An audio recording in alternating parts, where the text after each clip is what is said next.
Vamos a seguir en este estudio del libro de Génesis. Seguimos ahora con el capítulo 40.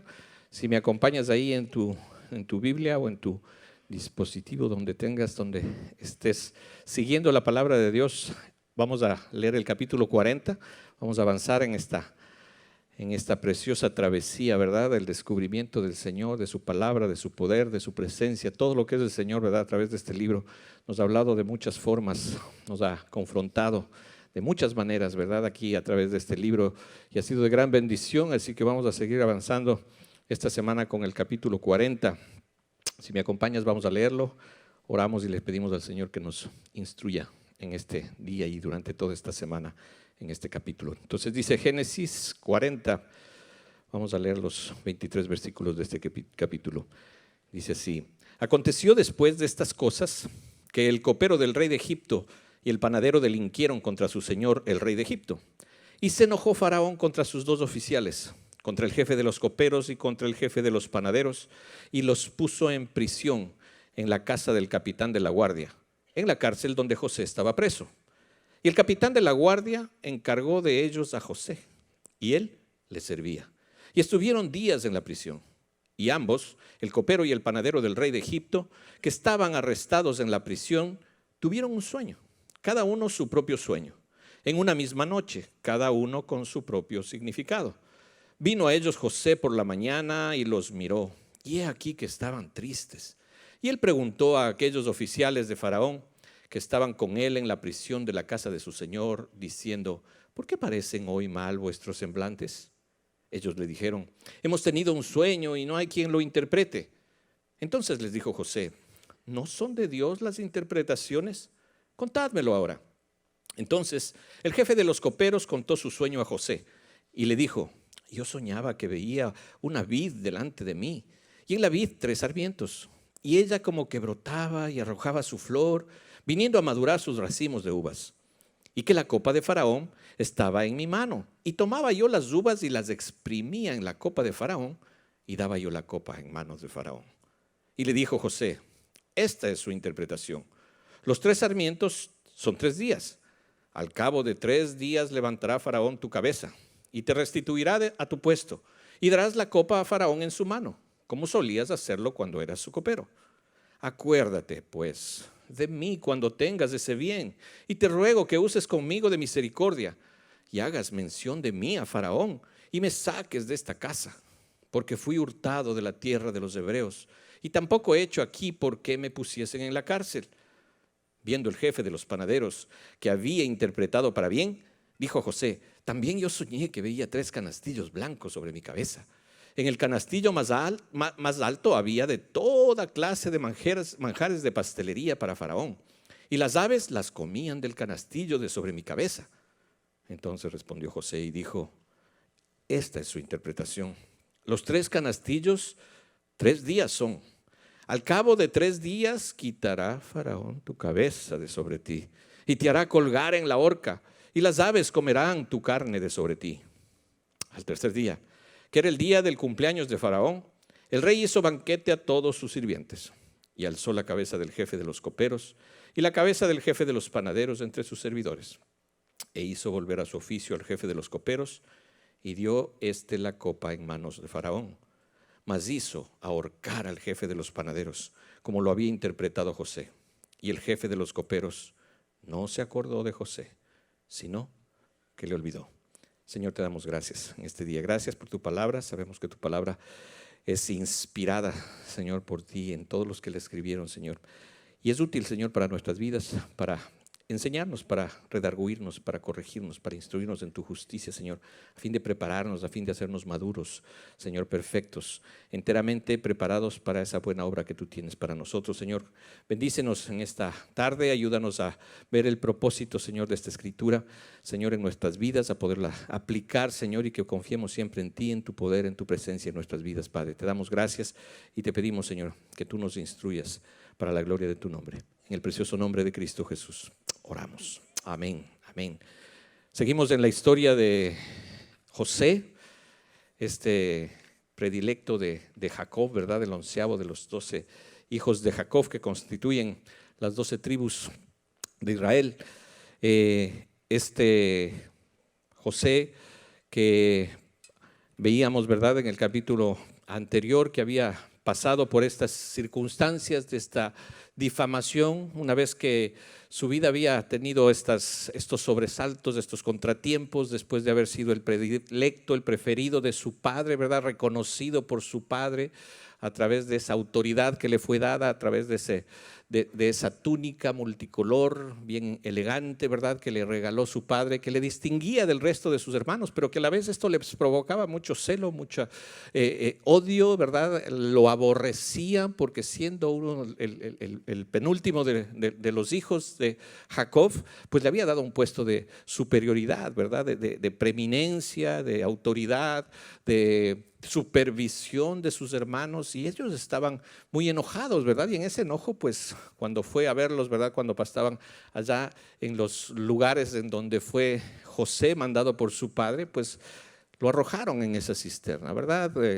Asesorados por Judá, ¿verdad?, para no solo que matarlo, sino más bien que saquen provecho, ¿verdad?, económico de su hermano, lo vendieron a esa caravana de ismaelitas comerciantes que pasaba por ahí. Y llegó al mercado de esclavos de Egipto, ¿verdad? Y en ese mercado fue comprado por este capitán de la guardia, este varón egipcio, ¿verdad? En el versículo 29 dice que fue llevado a Egipto y Potifar, este oficial de Faraón, fue quien lo compró de ahí de los ismaelitas que lo habían llevado allá, ¿verdad? Y vivió ahí en la casa de Potifar. Pero la presencia de Dios, ¿verdad? Siempre ese pero y ese poder de la presencia de Dios manifestaba, ¿verdad?, la gracia de Dios en José. Siempre veíamos que en todas sus circunstancias brillaba la presencia de Dios, ¿verdad? Como del versículo 2 decía, más el Señor estaba con José y fue varón próspero. La prosperidad de José radicaba no en sus bienes, no en su comodidad, no en sus satisfacciones, sino en la presencia del Señor en su vida, cualquiera fuera su circunstancia. Era un varón próspero. Por lo tanto, entendimos, ¿verdad?, que la prosperidad no depende de los bienes materiales o de las circunstancias favorables o de la comodidad o de la salud. La prosperidad depende de la presencia de Dios en nosotros, que nos permite dar gloria al Señor en cualquier circunstancia. El Señor le daba esa prosperidad a José para manifestar que Dios estaba con él. Si estaba en los momentos agradables de vistiendo su túnica multicolor, o si estaba en los momentos desagradables de estar en esa cisterna esperando, viéndose traicionado por sus hermanos, o ahora en la cárcel, ¿verdad?, después de una difamación por parte de esta mujer, la esposa de su amo, que venía y lo acosaba constantemente, ¿verdad? Vimos la semana pasada que José a los 17 años, ¿verdad?, cuando fue entregado por sus hermanos, llegó a la casa de Potifar y era como, ahí mismo dice la escritura, que José era de hermoso semblante y bella presencia, ¿verdad? Decía como yo quisiera. ¿No? Pero eso hacía que pues sea atractivo en este caso a la mujer de Potifar, ¿verdad? Y estaba con ese acoso constante, venía siendo víctima de un acoso, ¿verdad?, constante de parte de la esposa de su amo, pero no la escuchaba, ¿no? Y eso, digo, todo es producto de la presencia de Dios en José. Ese no escucharla es producto de la presencia de Dios en José, ¿verdad? Porque una situación así no la tiene normalmente una persona, menos un varón. Y en este caso, ¿no?, como veíamos que era muy atractivo José, eso lo ponía el Señor, como todo eso que a nosotros es lo que nos guarda, ¿verdad?, de no ser infieles o no ser pues fuera del propósito, es la presencia de Dios. Siempre estaba eso muy repetido, ¿verdad?, en la palabra ahí, porque sabíamos que el Señor estaba con él. Por eso es lo que él podía pasar por estas circunstancias, ¿verdad? El Señor tenía que llevarle a un momento de servicio porque había recibido esa autoridad tal vez de parte de su padre antes de lo que él debía hacerlo, ¿verdad? Y entonces el Señor permitió que pase esas circunstancias, José, para prepararlo para esa función, para ese momento precioso que el Señor lo levantaría para poder salvar a su pueblo, ¿verdad? Pero necesitaba esos momentos, ¿verdad?, de servicio, de convertirse en un siervo, en donde podemos recibir esa santificación. Él se convirtió en un santo que le pudo servir para sobresalir en medio de toda tentación, de toda circunstancia, ¿verdad? Veíamos esa formación de Dios en José para hacerlo un siervo santo y sobresaliente, ¿verdad? Veíamos la semana pasada, producto de la presencia de Dios en él. Mas el Señor estaba con José. Que el Señor estaba con José, pero el Señor estaba con José, porque el Señor estaba con José, ¿verdad? Esas eran las 4 frases que nos repetía, ¿no? Y eso es lo que nos da seguridad y esperanza, que todo nuestro caminar en el Señor no depende de nosotros, depende de ese pero.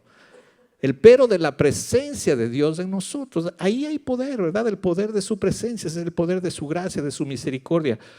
El Señor le extendió su misericordia a José y entonces halló gracia delante de, no solo de su amo, ¿verdad? Sino en este caso también del jefe de la cárcel, como veíamos al final la semana pasada, ¿verdad? Como dice el jefe, pero el Señor, es el versículo 21, pero el Señor estaba con José y le extendió su misericordia y le dio gracia en los ojos del jefe de la cárcel. Y el jefe de la cárcel le entregó todo, porque veía la presencia de Dios en él, ¿verdad? Entregó en José todo en su mano, el cuidado de todos los presos que había en aquella prisión. Todo lo que se hacía allí, él lo hacía. Era un siervo santificándose en la presencia del Señor para sobresalir, ¿verdad? Para dar testimonio de esa presencia. Y no necesitaba atender el jefe de la cárcel cosa alguna de los que estaban al cuidado de José, porque el Señor estaba con José. Porque esa era la razón, ¿verdad? Esa era la razón de ver a un siervo que estaba manifestando, ¿verdad? Esa santidad por esa presencia, porque el Señor estaba con José y lo que él hacía, el Señor lo prosperaba. El Señor. Vemos siempre, ¿verdad? En el libro de Génesis, esa preciosa presencia y ese poder de Dios para llevar a cabo su propósito, ¿verdad? El cumplimiento de su promesa. Todo esto tenía un sentido, todo esto tenía un enfoque, una visión de mostrarnos, ¿verdad? Que el Señor estaba siendo fiel en el cumplimiento de sus promesas y estaba siendo fiel con José, ¿verdad? Al inicio del capítulo 40 vemos que este acontecimiento, ¿verdad? Hay un acontecimiento en ese momento, tanto en la casa de Faraón como en la prisión donde estaba José. Y dice el versículo 1, aconteció después de estas cosas, después de todo lo que llegó, ¿verdad? Pasó José y entró en la cárcel y pues halló gracia delante del carcelero, se hizo cargo de toda la cárcel, de todo el oficio del carcelero ahí, ¿verdad? José, y aconteció después de esto que hubo un suceso, ¿verdad? Delinquieron, en este caso el copero del rey de Egipto y el panadero. No eran simplemente 2 personas, 2 siervos, ¿no?, normales, eran funcionarios de una autoridad superior, ¿verdad? De mucha confianza del faraón. Dicen que el jefe de los coperos, el jefe de panadero, era como sus brazos derechos, ¿verdad? Como los que estaban ahí en la corte de faraón, siempre asesorándolo, cuidándolo, ¿verdad? Era el consejo íntimo de faraón y delinquieron. No se dice, la escritura no nos dice qué tipo de delito cometieron, no se nos dice qué pasó, si hubo conspiración. El jefe de los coperos era el jefe de seguridad del faraón, era el que probaba primeramente si el vino que se le servía estaba bueno, ¿verdad? Para que ingiera el faraón, si no estaba envenenado, ¿verdad? Si es que resistía, entonces no pasaba nada con el copero, entonces sí, el faraón tomaba, ¿no? Y todo el jefe de los panaderos era el jefe de toda la alimentación, ¿verdad? Del rey. Entonces eran funcionarios de mucha confianza, pero cometieron un delito contra el faraón y produjo un enojo, dice el versículo 2, y se enojó faraón contra sus 2 oficiales, el jefe de los coperos y el jefe de los panaderos, y los puso en la prisión, ¿verdad? Todo esto dentro del plan perfecto, maravilloso de Dios para ir viendo, ¿verdad? Todo ese panorama, todo ese mapa de la voluntad de Dios y de ese plan perfecto de Dios, ¿verdad? Y ahí en la prisión donde estaba José, ¿verdad? Era una prisión en la casa del capitán de la guardia, no era una prisión separada, era una prisión adjunta a la casa del capitán de la guardia. Vemos que el capitán de la guardia era Potifar, ¿verdad? Junto a su casa tenía una prisión. Algunos historiadores le dicen que eran como unas fosas, como unas cisternas grandes, ¿verdad? Techadas, oscuras, junto a la casa, como unos sótanos, ¿verdad? Muy asegurados, en donde tenían a los prisioneros, a los funcionarios, ¿verdad? A los prisioneros que estaban alrededor, ¿verdad? Que eran funcionarios o eran personas allegadas al faraón, ¿verdad? Y ahí estaba José, y ahí entraron entonces estos dos funcionarios. Los puso ahí en la prisión de la casa del capitán de la guardia, en la cárcel donde José estaba preso. Dice el versículo 4, y el capitán de la guardia, vemos nuevamente, el capitán de la guardia en este caso era Potifar, seguía teniendo esa confianza en José. Él puso a ellos a cargo, ¿verdad? Él dice el versículo 4, encargó de ellos a José y José los servía. José era un siervo de Dios en donde quiera que lo pusieran, los servía, cada uno de los presos que entraba, pues se encargaba de servirles, ¿no? Y ese era el papel que Dios le había dado, en este caso, a José, ¿verdad? Al principio él sentía como que iba a gobernar con esa deferencia que tenía de su padre y todo, pero ahora el Señor le estaba enseñando a servir, ¿no? El Señor le estaba enseñando a servir y vemos cómo lo desarrollaba de esa manera, sirviéndolo, y estuvieron varios días, estuvieron días, dice, en la prisión antes de que tengan este sueño. Dice, y ambos, en el caso del copero y el panadero del rey de Egipto, que estaban ahí arrestados en la prisión, tuvieron un sueño. Cada uno su propio sueño en una misma noche, cada uno con su propio significado.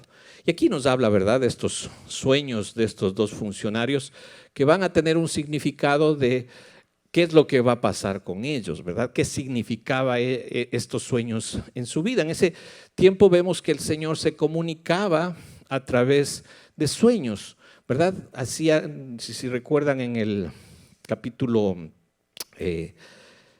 20, ¿verdad? Donde menciona a Abimelech, recuerdan ahí cuando Abraham había ido a Abimelech y había dicho nuevamente que Sara no era su esposa sino su hermana, y Abimelech el rey lo tomó, ¿verdad? Ahí en el versículo 3 dice, pero Dios vino a Abimelech en sueños de noche y le dijo, he aquí muerto eres a causa de la mujer que has tomado, la cual es casada con marido, ¿verdad? El Señor se comunicó con Abimelech a través de un sueño en la noche y le dijo que lo que estaba haciendo estaba mal, iba a morir si es que seguía, ¿verdad? Porque esa era una mujer que tenía marido en el caso de Sara, ¿verdad? Más adelante a Jacob también en el capítulo 28 de este mismo libro, ¿verdad? De Génesis, recordamos un poco esa aparición en el sueño de Jacob. Entonces vemos que los sueños eran muy importantes para el Señor manifestarse, ¿verdad? No solamente a los suyos, sino para el cumplimiento de su propósito también a los que no eran suyos, en el caso de Abimelech. Y aquí vemos en el versículo 12, ¿verdad? De Génesis 28, cuando Jacob soñó, y he aquí una escalera que estaba apoyada en tierra y su extremo tocaba el cielo, y he aquí los ángeles de Dios que subían y descendían por ella, y he aquí el Señor estaba en lo alto de ella, el cual dijo, ¿verdad? Entonces manifestaba, ¿verdad?, esa voz de Dios a través de estos sueños. Ya lo vimos entonces con Jacob, más adelante también al mismo Jacob cuando negociaba con Labán lo de las ovejas, recuerdan, también en el capítulo 31, ahí el versículo 10 dice, cuando explicaba a Raquel y Lea de todo ese proceso y cómo el Señor lo engrandeció y sus ganados iban siendo más y más grandes porque el Señor le iba dando los que supuestamente iba rechazando Labán. Ahí en el versículo 10 dice, y sucedió que al tiempo que las ovejas estaban en celo, alcé yo mis ojos y vi en sueños, y aquí los machos que cubrían a las hembras eran listados, pintados y abigarrados, ¿verdad? También Jacob veía en sueños este propósito de la voluntad de Dios en ese sentido. Entonces, no es extraño esto de los sueños en donde el Señor se manifiesta, no solamente para hablar a la gente, sino también para predecir el futuro, ¿verdad? Para predecir un poco la voluntad de Dios y lo que iba a pasar con las personas en el futuro, como vamos a ver aquí en este capítulo de los sueños del panadero y el copero. Pero todo esto de la interpretación de sueños, ¿verdad? Todos soñamos. Yo creo que todos a veces recordamos los sueños, a veces no los recordamos, o los recordamos los primeros 10 minutos que nos despertamos, o recordamos lo que soñamos. A veces son sueños bien locos, bien nada que ver. A veces tienen algún sentido, algún significado, no sabemos. Nos despertamos a veces bien de un sueño, a veces nos despertamos exaltados, ¿no? Con el pulso acelerado por algún tipo de sueño, no sé, de persecución. No sé si a ustedes les pasa, pero ¿sí sueñan o no sueñan? ¿No? yo estaba estudiando un poco esto del estudio de los sueños de la antigüedad y todo, y bien, ¿no? Pero adivinen qué pasó, me dio sueño. Y ya no pude estudiar mucho, porque estudiando mucho de los sueños te da sueño. Y entonces empiezas a soñar, no sabemos realmente, no he leído exactamente en la parte psicológica, científica, de cuál es el origen de los sueños, las relaciones que pueda tener entre los eventos que has pasado, con lo que sueñas, pero en fin, ¿no? Ahora ya no dependemos de esa forma de comunicación del Señor, ¿no? Dice la Escritura que ahora tenemos la palabra profética más segura, a la cual debemos estar atentos. No hay interpretaciones de sueños, ¿verdad? Porque a veces dices, híjole, ¿qué quiere decir el sueño? Me perseguía un tiburón y aquí, ¿qué será? ¿Que va a venir mi suegra? O no sé qué va a pasar. O por ahí dice alguien, no, yo me soñé predicando, ¿verdad? En Cancún, en la playa, y estaba solo, Señor. ¿Será que tú me quieres solo en Cancún? No, o sea, nada que ver, ahora tenemos esto, ¿verdad? Y en ese tiempo también se empezó a tergiversar acerca de los sueños. Estaba leyendo, ¿no? Que ahí por eso mismo en Deuteronomio 13, no sé si me acompañas por favor ahí a Deuteronomio 13, se empezaban a levantar estos profetas, estos adivinos, estos intérpretes de sueños y soñadores, ¿verdad? Ahí en el capítulo 13 de Deuteronomio, tuvo que ponerse en la ley y establecerse esto. Dice Deuteronomio 13, los primeros 5 versículos, dice: cuando se levantare en medio de ti profeta o soñador de sueños, y te anunciare señal o prodigios, y si se cumpliere la señal o prodigio que él te anunció, diciendo, vamos en pos de dioses ajenos, que no conociste y sirvámosles, no darás oído a las palabras de tal profeta, ni a tal soñador de sueños, porque el Señor vuestro Dios os está probando, para saber si amáis al Señor vuestro Dios con todo vuestro corazón y con toda vuestra alma. En pos del Señor vuestro Dios andaréis, a Él temeréis, guardaréis sus mandamientos y escucharéis su voz, a Él serviréis y a Él seguiréis. Tal profeta o soñador de sueños ha de ser muerto, por cuanto aconsejó rebelión contra el Señor, vuestro Dios, que te sacó de tierra de Egipto y te rescató de casa de servidumbre y trató de apartarte del camino por el cual el Señor tu Dios te mandó que anduvieses, y así quitarás el mal de en medio de ti. Por lo tanto, todo tiene que estar alineado al propósito de Dios. Todo sueño tiene que estar alineado al propósito de Dios. Más adelante, ¿verdad? El profeta Jeremías, acompáñame ahí a Jeremías, en el capítulo 23 del profeta Jeremías. También hay una reprensión, ¿verdad? Con aquellos que estaban usando estas profecías, ¿verdad? Jeremías 23, capítulo 23, versículo 25. Acompáñame. Ahí dice: yo he oído que aquellos profetas dijeron profetizando mentiras en mi nombre, diciendo, soñé, tuve un sueño, ¿verdad? ¿Hasta cuándo estará esto en el corazón de los profetas que profetizan mentira y que profetizan el engaño de su corazón? ¿No piensan cómo hacen que mi pueblo se olvide de mi nombre con sus sueños que cada uno cuenta a su compañero, al modo que sus padres se olvidaron de mi nombre por Baal? El profeta que tuviera un sueño, cuente el sueño. Y aquel a quien fuere mi palabra, cuente mi palabra verdadera. ¿Qué tiene que ver la paja con el trigo?, dice el Señor. ¿No es mi palabra como fuego?, dice el Señor, y como martillo que quebranta la piedra. Por tanto, he aquí que yo estoy contra los profetas, dice el Señor, que hurtan mis palabras cada uno de su más cercano. Dice el Señor, he aquí que yo estoy contra los profetas que endulzan sus lenguas y dicen, Él ha dicho. He aquí, dice el Señor, yo estoy contra los que profetizan sueños mentirosos y los cuentan y hacen errar a mi pueblo con sus mentiras y con sus lisonjas. Yo no los envié, dice, ni les mandé, y ningún provecho hicieron a este pueblo. Por lo tanto, siempre tenemos la palabra. Tenemos la palabra, tenemos el consejo de Dios. Gracias a Dios porque tenemos completo el consejo de Dios. Gracias a Dios porque no necesitamos una novedad, una situación y un sueño de alguien que nos profetice y nos diga cuál va a ser nuestro futuro, cuál va a ser nuestro ministerio, qué vamos a hacer.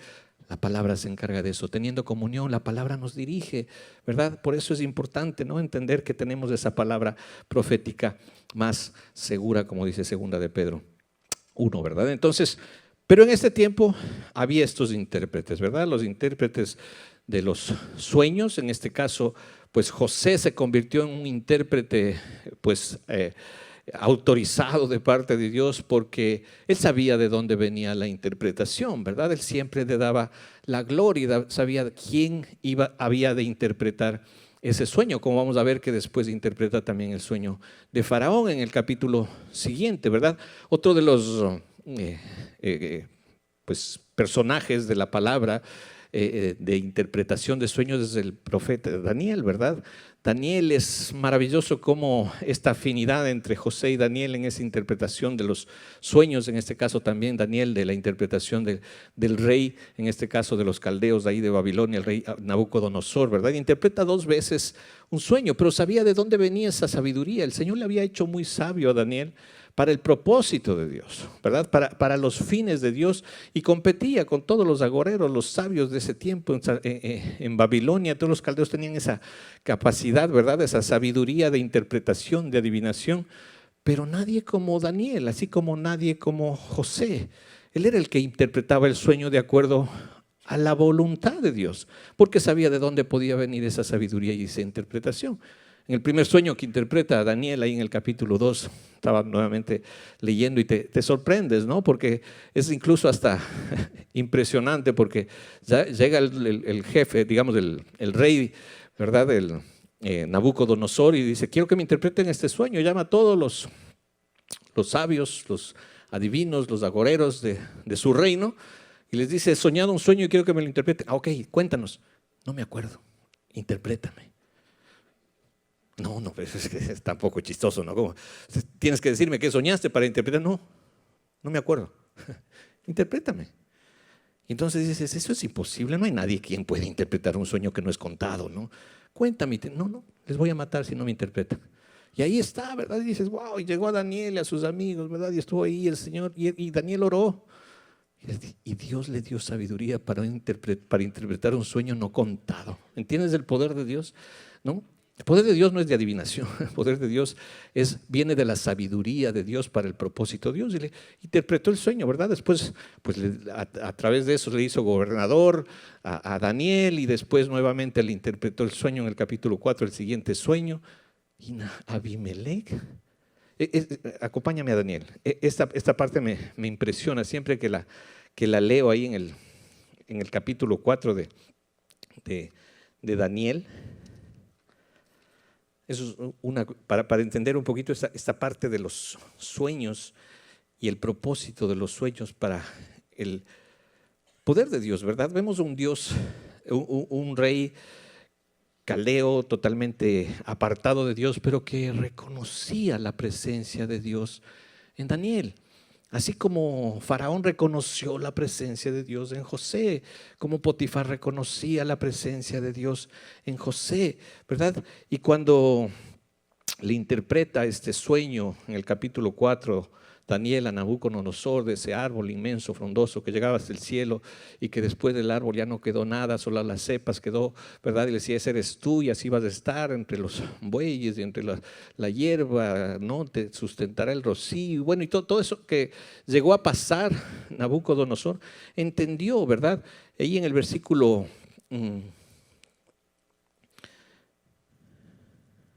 le quitaron el reino, ¿verdad? Ahí el versículo 33 dice: en la misma hora se cumplió la palabra sobre Nabucodonosor, fue echado de entre los hombres y comía hierba con los bueyes, y su cuerpo se mojaba con el rocío del cielo, hasta que su pelo creció como plumas de águila y sus uñas como las de las aves.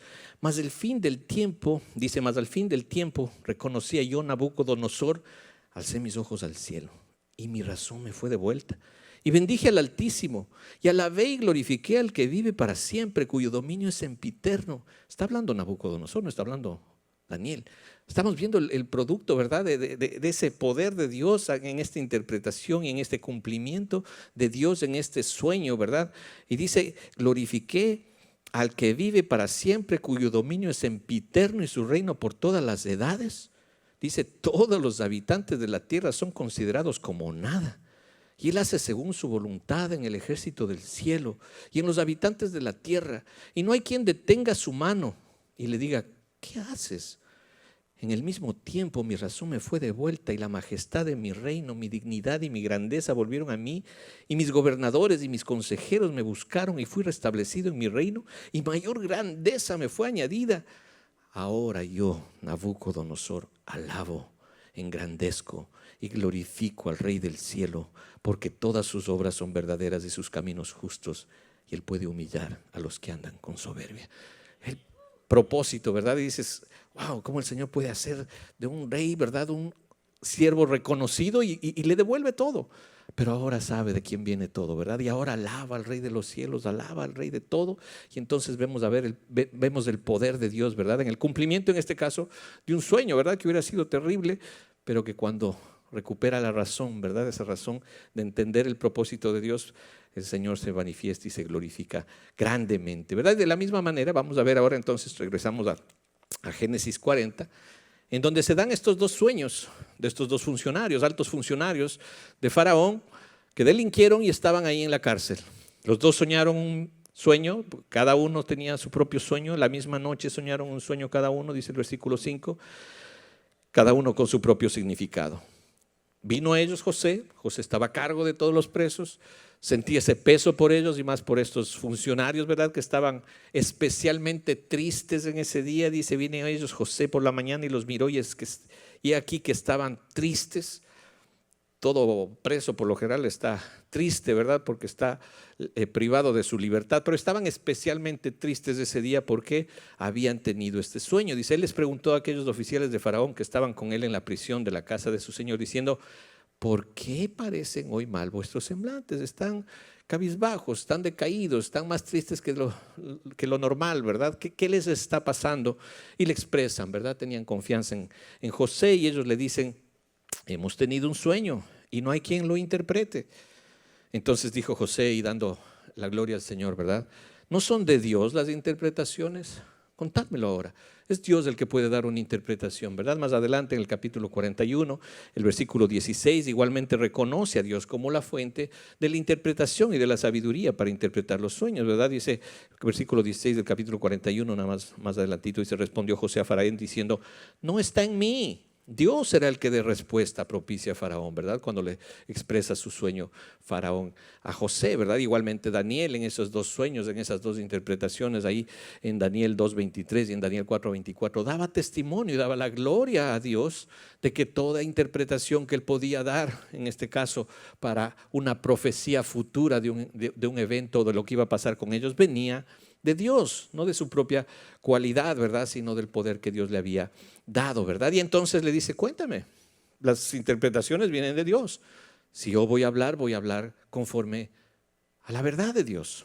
Todo lo que tenemos que estar es alineados a la verdad. Por eso el tema de esta semana es el mensajero fiel, fiel, fiel a la verdad.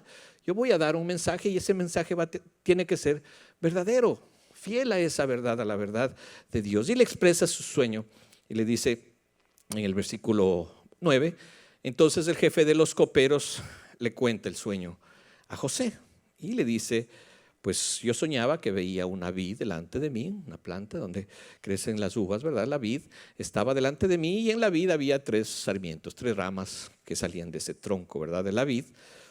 Y ella como que brotaba, esa planta estaba viva, ¿verdad? Brotaba y estaba arrojando su flor, viniendo a madurar sus racimos de uvas. Vio en el sueño que estaban esas 3 ramas produciendo flor, produciendo fruto y racimos de uvas ahí en sus ramas.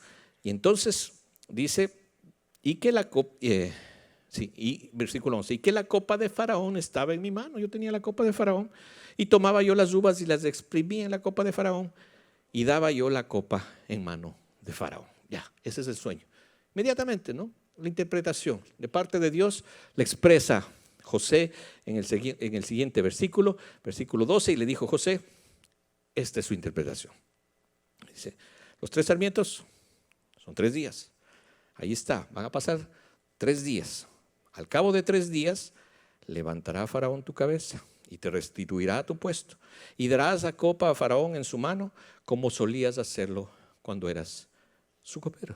Esta es la interpretación. Va a pasar 3 días, en 3 días del Faraón, va a levantar tu cabeza, nuevamente te va a restituir de tu cargo, vas a hacer lo mismo que hacías antes, darás la copa a Faraón y Faraón te restituirá en su puesto Maravilloso, ¿verdad? Entonces esa es la interpretación que viene de Dios. Y entonces vemos aquí una actitud de José en donde dice, pero acuérdate de mí, ¿verdad? En el versículo 14 le dice, acuérdate pues de mí cuando tengas ese bien, cuando te pase, acuérdate de mí. Yo estoy interpretándote, la interpretación viene de Dios, pero acuérdate y te ruego, le rogaba a José, que uses conmigo de misericordia y hagas mención de mí a Faraón y me saques de esa casa, de esta casa, ¿verdad? Porque fui hurtado de la tierra de los hebreos y tampoco he hecho aquí porque me pusiesen en la cárcel. Estoy sirviendo, estoy siendo próspero en los planes del Señor, pero no estoy feliz, no estoy conforme. Yo necesito que me ayudes, te estoy interpretando y quiero usar de esto para que tú le hables al faraón, que yo te interpreté sueño, que uses esa misericordia y hagas mención de mí a Faraón y me saques de esta casa, ¿verdad? En nuestra naturaleza, aunque estemos pasando por situaciones, sabemos que las situaciones que el Señor nos hace pasar son necesarias y útiles, y a los que amamos a Dios todas las cosas nos ayudan a bien, porque estamos en un nuevo propósito, llamados a un propósito eterno, ¿verdad? Para lo cual todo este tipo de situaciones y tribulaciones y enfermedades, todo lo que el Señor te debe a pasar, ¿verdad? Que es bien, obra para bien, cuando entiendes el propósito, pero igualmente te sientes mal. El mismo Señor Jesucristo le decía, pues yo sé lo que viene en este padecimiento de Cristo al final de sus días. Decía, si te es posible, Señor, pasa de mí esta copa, ¿verdad? En su humanidad, Cristo también decía, pasa de mí esta copa. Lo mismo José estaba diciendo, pues acuérdate de mí, no es que estoy muy bien aquí en esta casa, quiero salir de esta casa, fui tratado injustamente. No estoy aquí porque me lo merecía, realmente estoy aquí porque soy una víctima de una difamación, una víctima, ¿verdad?, de todo lo que ha pasado, que no era verdad. Entonces sentía, ¿verdad?, y manifestaba su naturaleza humana, ¿no? A veces decimos que, híjole, el gozo significa estar siempre felices. No, el gozo puede estar en medio de la tristeza, ¿verdad?, de la inconformidad. Pero el gozo es ese gozo que pone el Señor que no depende de las circunstancias, ¿verdad? El estado de ánimo, la felicidad sí depende de las circunstancias, pero el gozo no, porque sabes que estás en la presencia. No importa aquí, aunque estoy sirviendo inconforme, pero estoy en la presencia de Dios. Tengo ese gozo que estoy siendo formado por Dios, aunque esté triste, estoy gozoso, ¿no? Porque aunque no es ninguna situación al presente, pues todas esas cosas no son causa de gozo, ¿verdad? La disciplina del Señor, las pruebas que tenemos que pasar, ¿verdad? Que son necesarias para que nuestra fe crezca, para que el poder de Dios se manifieste. José tenía que necesariamente pasar todo este tiempo, toda esta tribulación, todo este aprendizaje de siervo, de estas circunstancias, de ser traicionado por sus hermanos, difamado por la esposa de Faraón, olvidado, como vamos a ver ahora, por el mismo copero, pero que estaba el Señor trabajando para lo que le iba a usar. Él iba a ser el segundo de Faraón, pero no podía hacerlo antes de ser preparado para ello, ¿verdad? Es como, gracias, Señor, cuando estamos en esa situación y nuestra fe está siendo probada, sabemos que más allá de esa prueba y del calor de esa prueba y de lo difícil de esa prueba, sabemos el producto de esa prueba, porque sabemos que la prueba de nuestra fe produce paciencia, lo que va a producir en José. Entonces sabemos, ahora tenemos esa certeza, ¿no?, cuando el Señor está trabajando y que nuestra prueba es necesaria, porque nuestra fe es preciosa, y más preciosa que el oro, como dice el 1 Pedro. Y el oro, aunque perecedero es, ¿no?, tiene que ser probado por fuego. ¿Cuánto más nuestra fe, verdad? Más preciosa que el oro, tiene que ser probada por fuego. Pero qué precioso es lo que viene a continuación, ¿verdad? El producto de esa prueba, ¿verdad? De esa paciencia, de esa situación, de esa tribulación. Yo no sé por qué estés pasando, por qué tribulación estés pasando. Si no estás pasando por una tribulación, pronto la estarás pasando o recientemente la pasaste, pero esa es la vida de santificación de los hijos de Dios. Nosotros no creemos en los mensajes simplemente que un hijo de Dios va a vivir siempre pleno, sino que el Señor usa todas estas cosas porque quiere hacernos vivir santos, en santificación, porque en la prueba entonces nuestra comunión con el Señor es más íntima, más cercana, porque ahí es donde el Señor nos tiene, ¿verdad? Y nos tiene cerca de Él, Y ese es el producto de la prueba, ¿verdad? Produce en nosotros esa paciencia, que esa palabra significa perseverancia, ¿verdad?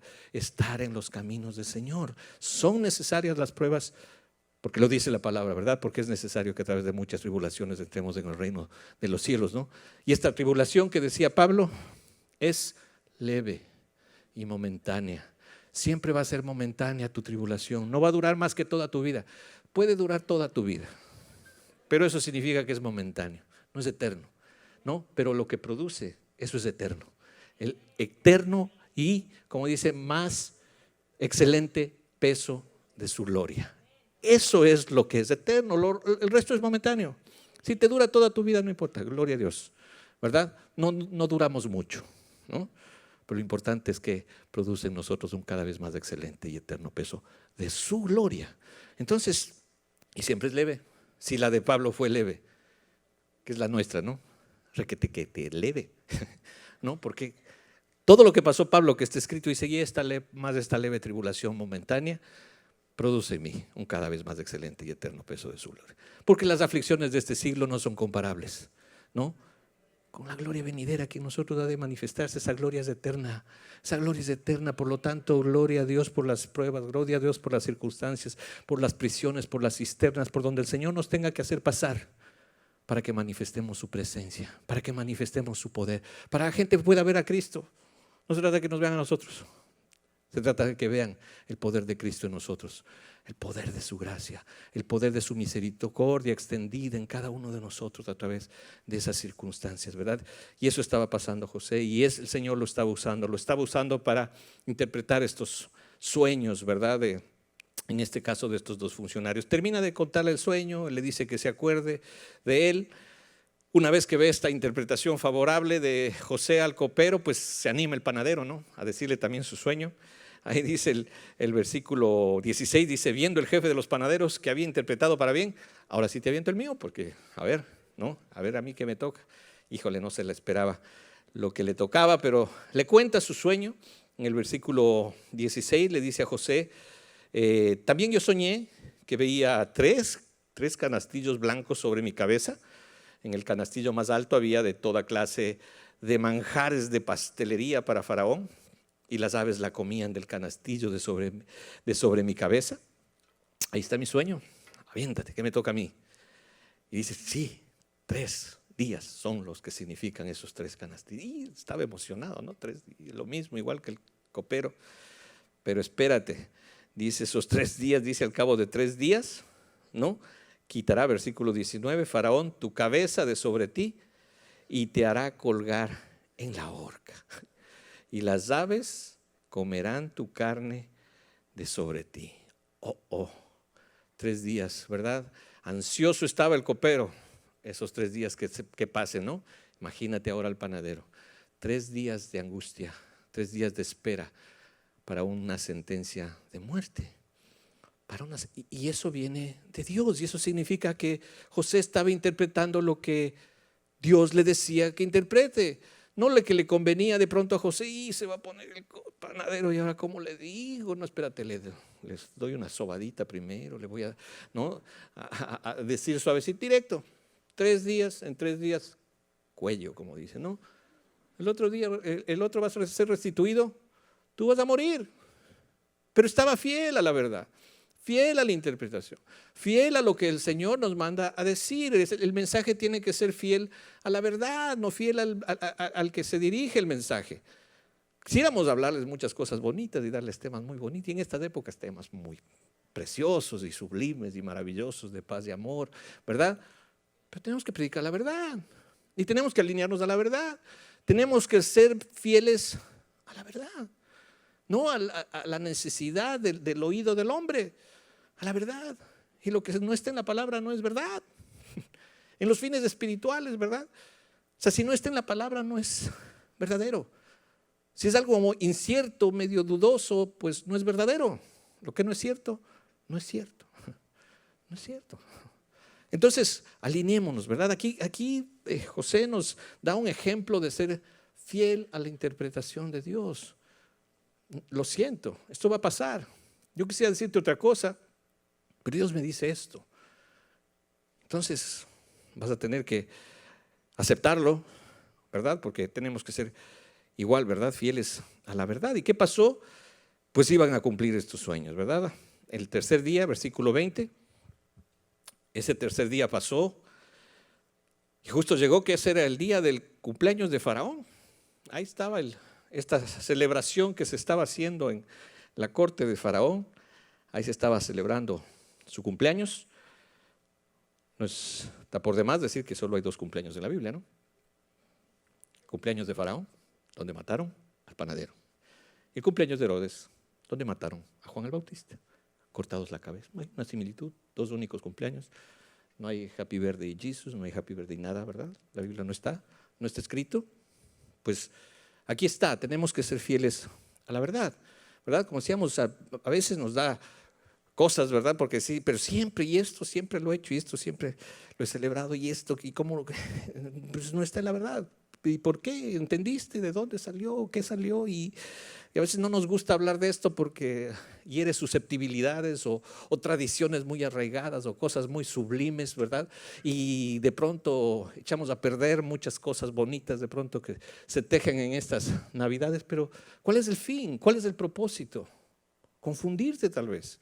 Confundirte en que, no sé, estás ahí en un festejo que no sabes ni por qué lo festejas, ni por qué lo celebras, pero estás haciéndolo porque siempre lo hiciste.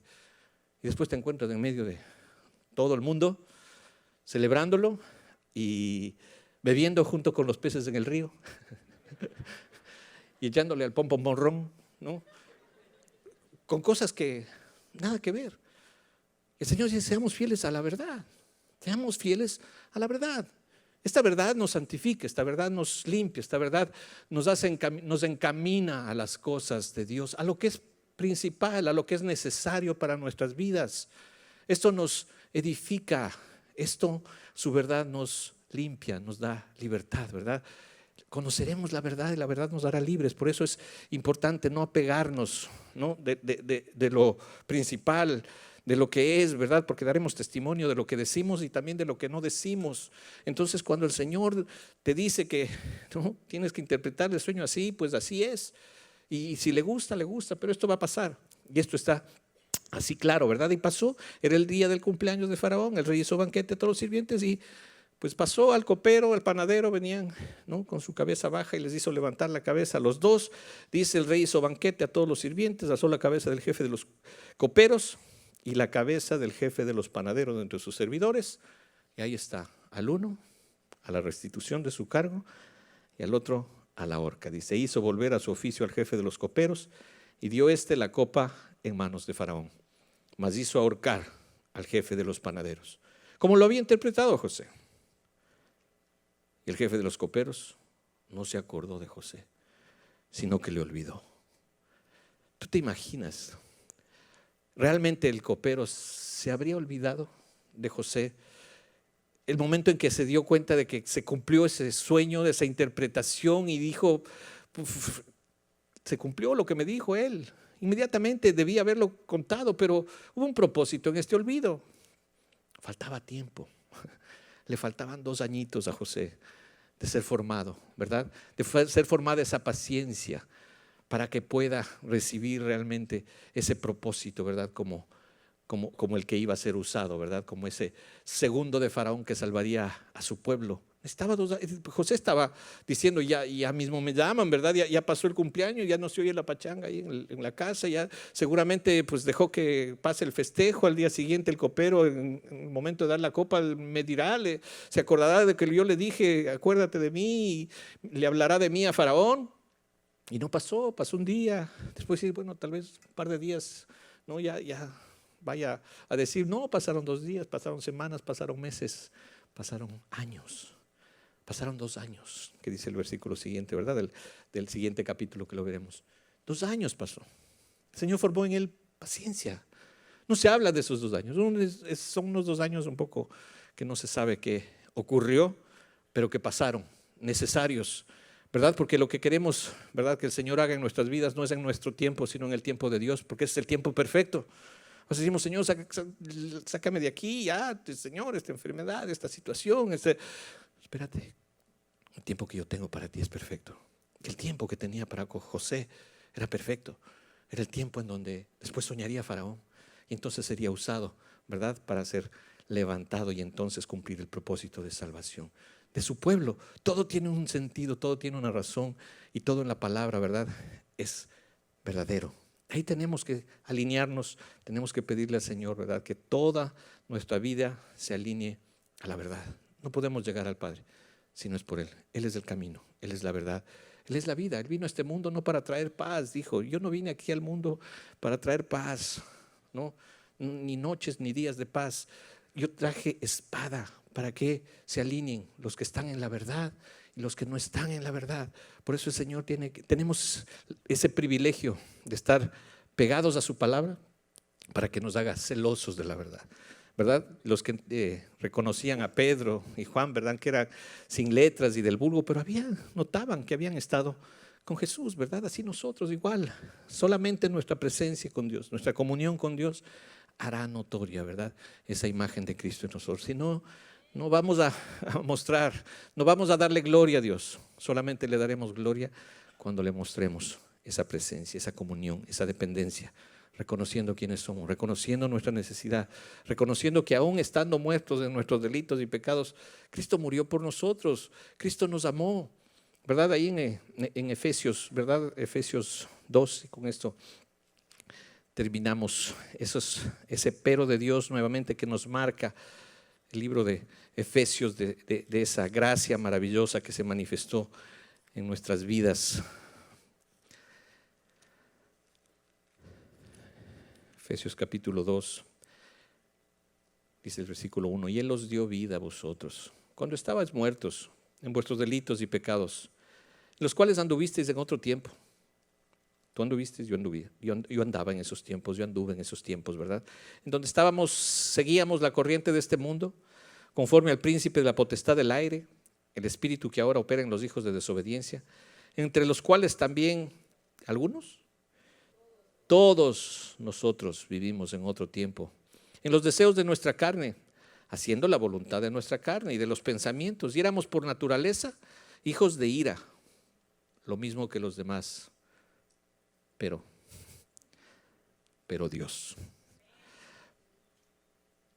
que es rico en misericordia, por su grande amor con que nos amó, aún estando nosotros ahí, nosotros no nos acercamos para nada, nosotros estábamos ahí, nosotros no hacíamos nada no por buscar el favor, no hay quien busque a Dios, estábamos ahí estando nosotros muertos en pecado, nos dio vida juntamente con Cristo. Somos salvos por gracia. Por gracia sois salvos. Y juntamente con Él nos resucitó y asimismo nos hizo sentar en los lugares celestiales con Cristo Jesús. Él hizo la obra. Toda la obra es de Él. Por eso todo es de Él. Todo es por Él. Todo es para Él. ¿Quién entendió la mente de Dios? ¿Quién puede ser su consejero? ¿Quién le puede decir a Dios, mira, yo te di para que me devuelvas? ¿Quién puede entender la gente de Dios? Oh, profundidad de la riqueza, de la ciencia y del conocimiento de Dios. Cuán insondables son sus juicios, inescrutables son sus caminos. Sus pensamientos de Dios son mucho más altos que los nuestros. Sus caminos son mucho más altos que los nuestros. Esa es la buena voluntad de Dios para con nosotros. El Señor quiere perfeccionarnos para su obra en nosotros, porque hemos sido salvos por gracia, dice ahí el versículo 8, porque por gracia sois salvos por medio del regalo que Él te dio. Ese es el mejor regalo que esperamos en cualquier época del año, el regalo de la fe de Dios que Él nos dio para ser salvos por gracia. Y esto no es de nosotros, pues es el regalo de Dios, es un don de Dios, no por obras, para que nadie se gloríe. Ahora el Señor nos está haciendo esa obra. Somos hechura de Dios, somos la obra de Dios. Si alguno está en Cristo es nueva criatura, las cosas viejas pasaron. Somos hechos nuevas, somos hechura suya, creados en Cristo Jesús para esas buenas obras, para caminar en esos caminos, ¿verdad?, que el Señor preparó de antemano para que anduviésemos en ellos. Le damos gracias al Señor, que nos mantenga en su verdad, que nos santifique en su verdad. Su palabra es verdad. Seamos fieles al mensaje y a la palabra de Dios para poder glorificar su nombre. Vamos a ahora darle gracias al Señor. Precioso Padre, te damos gracias en este día. Gracias, Señor, porque nos permites reconocer, Señor, tu poder, reconocer ese poder que manifestaste, esa presencia que manifestaste, Señor, en tu siervo José. Tú le enseñaste, Señor. Tú le hiciste pasar por estas circunstancias, por todo este este caminar en cisternas, en prisiones, pero sirviéndote, Señor. No sirviendo a los ojos de los hombres, sirviéndote a ti, sabiendo que tú eres fiel y justo, Señor, en tu llamado y en tu propósito, Señor. Gracias por todos esos recursos, por toda esa capacidad del tiempo que tú nos das, así como diste esos talentos, Señor. El precioso regalo de la fe, Señor, que tú nos has dado. Ayúdanos a ser fieles, Señor. Tú eres el único que nos permitirá caminar en Él, serte agradable solamente con fe, Señor. Sin fe es imposible agradarte, Señor. Por eso caminamos en ese precioso regalo, Señor. Prueba nuestra fe, Señor. Prueba nuestra fe. Gracias por esa prueba que tú, Señor, siempre operas, Señor, en nuestra fe a través de circunstancias, de situaciones que quieres, Señor, purificar, Señor, siempre nuestro motivo. Que nuestro motivo seas tú, Señor. Que no te sigamos por lo que tú nos das, que te sigamos por lo que tú eres, Señor. Que ese poder y esa presencia, Señor, se manifieste en nuestras vidas siempre, Señor. Ayúdanos a darnos cuenta cada día, Señor, de nuestra debilidad. Ayúdanos a reflejar tu poder, Señor, porque cuando somos débiles, entonces somos fuertes, Señor, porque es donde mengua nuestra carne, Señor, donde podemos no solo cantar ni recitar versículos, sino vivirlos, Señor, de estar juntamente contigo crucificados. Ya no vivir nosotros, Señor, para nuestros fines, nuestros deseos, nuestros anhelos, sino vivir para ti, Señor. Ayúdanos, ayúdanos, Señor. Ese es el clamor de tu iglesia, de tu cuerpo, Señor. No permitas que desviemos nuestros caminos, Señor. Que nos separemos, Señor, de la comunión. Que nos separemos de la comunión contigo, Señor. Y la comunión contigo es la comunión no solamente en tu palabra, sino como cuerpo, como iglesia, Señor. Que tú nos permitas sembrarnos y dar fruto, Padre, para tu gloria. Te damos gracias por tu palabra. Te pedimos que esta palabra nos limpie, Señor, que durante esta semana, Señor, todo este mensaje, Señor, de tu palabra, de tu escritura, vaya haciéndose cada vez más vivo en nuestras vidas, Señor, que lo podamos practicar, Señor, que no solamente te cantemos de boca, Señor, que no solamente te alabemos de boca, Señor, sino en espíritu y en verdad, Señor. Ayúdanos, Señor. Te damos gracias, Padre. Y también en esta tarde queremos hacer siempre, como siempre, este llamado, Señor, a las buenas noticias del Evangelio, a esas buenas noticias de que siendo aún pecadores, tú moriste por nosotros, Señor. Cuando tú revelas, Señor, a cada uno de los tuyos, Señor, su pecado, inmediatamente revelas, Señor, tu favor y tu sacrificio, Señor. Señor, si tú has revelado a alguien, Señor, su necesidad de ti, Señor, que este día sea el día precioso de esa restauración, Señor, de esa salvación al entregarse a ti, Padre, al entender que todos hemos pecado. Por cuanto todos pecamos, estamos destituidos, Señor, de tu gloria, Señor. Y que ese pecado tenía un alto costo, Señor. La paga del pecado es muerte. Pero había un gran regalo, Señor, atrás de ello. La dádiva de Dios es vida eterna en Cristo Jesús. Señor, te damos gracias.